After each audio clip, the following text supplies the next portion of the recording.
just set it up for us. We have a soundbite of what he said at the UN, which I'll play in a second. But, why? Why is anybody at the UN calling Prince Harry to show up and lecture us on anything other than what it's like to live in a palace? Well, even the UN didn't seem to be that into it, Megyn, because he was actually speaking in front of a largely empty room, which sums it up. But the bloke is meant to be there celebrating the legacy of Nelson Mandela. And we all know what he went through. And instead, he used it to advance his woke political agenda, to attack the US Constitution, and quite shockingly, to compare the Roe v. Wade decision with the war in Ukraine. That may have been the most insane part of all. Here's a little bit for the people who didn't get the joy of hearing it the first time. Soundbite 1. How many of us feel battered, helpless, in the face of the seemingly endless stream of disasters and devastation? I understand. This has been a painful year in a painful decade. We're living through a pandemic that continues to ravage communities in every corner of the globe. Climate change wreaking havoc on our planet, with the most vulnerable suffering most of all. The few weaponizing lies and disinformation at the expense of the many. And from the horrific war in Ukraine to the rolling back of constitutional rights here in the United States, we are witnessing a global assault on democracy and freedom. Okay.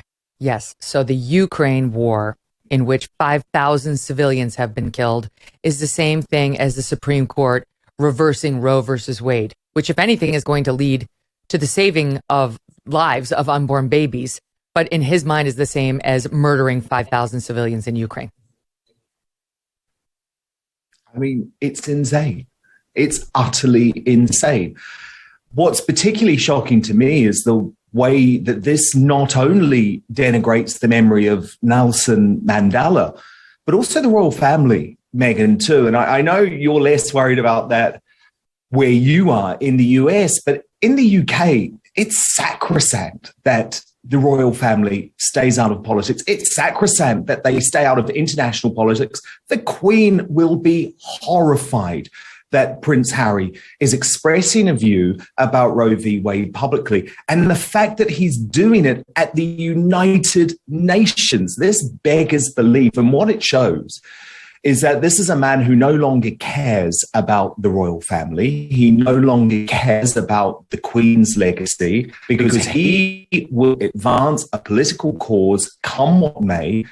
And you know the end goal, Megyn, according to many of my royal sources, and while it seems like a wild idea, it's to get Markle in the White House one day as a Democratic president.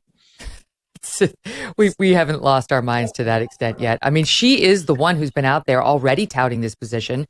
She gave an interview, I think, in Vogue with Gloria Steinem, saying her husband is a feminist, Harry's a feminist, and then his reaction to the overturning of Roe versus Wade was guttural, as if he knows anything about the U.S. Constitution or our jurisprudence on Roe versus Wade. I mean, didn't he just call the First Amendment?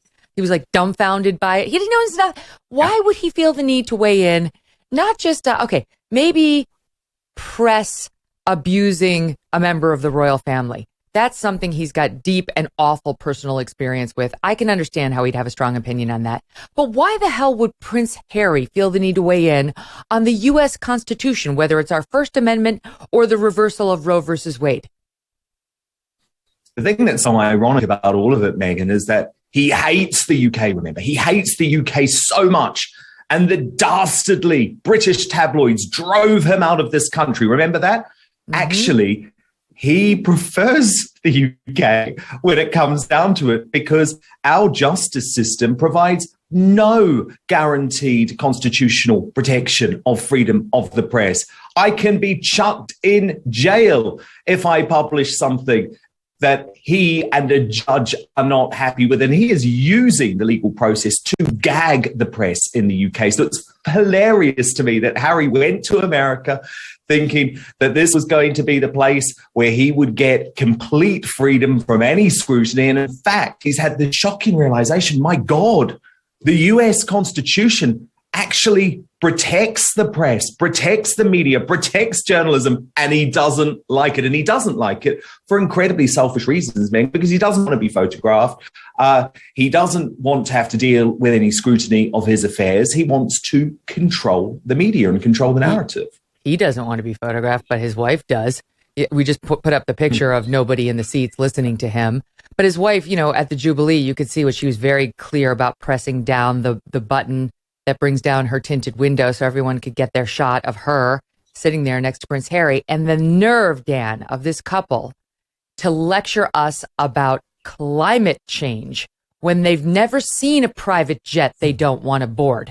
The estimates are they've been on some 24 of them over the past couple of years, including, speaking of photographs, when she created a photo op out of the death of the children in Uvalde, Texas, and hopped on a private jet to get out there for her photo op so she could lay her white roses at the memorial. The only public figure to do that, because it's not because other public figures didn't care about Uvalde. It's because they knew that it was a time for sensitivity and to not make themselves the center of the story. And how did she get there? Private jet.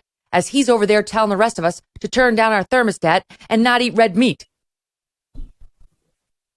You couldn't make it up, could you? They are the ultimate example of do as I say, not as I do. They have a network of incredibly rich individuals, including the likes of Elton John, who loan them private jets whenever they want. So they don't even pay for them themselves, Megyn.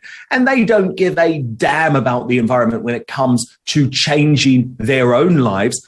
They just want us mugs to have to go back and not take flights and live in some sort of Victorian world. To me, they are the absolute ultimate example of the elite. They are being exposed. And I think what's so good about this United Nations address now is the sense that I'm picking up, the mood that I'm picking up from the US is that people are getting, even in America, even in their adopted home, people are getting fed up with their woke, politically correct, virtue signaling nonsense. And they actually don't even like the idea of embracing Prince Harry as an adopted American now. Gathering around the dinner table has been the catalyst for change since the beginning of time. Ronald Reagan once said, all great change in America starts at the dinner table. If we can return to eating meals together as a family, then we can create the conversation and change we want to see. Maybe it feels overwhelming to get everyone together and still have the time to make a great meal.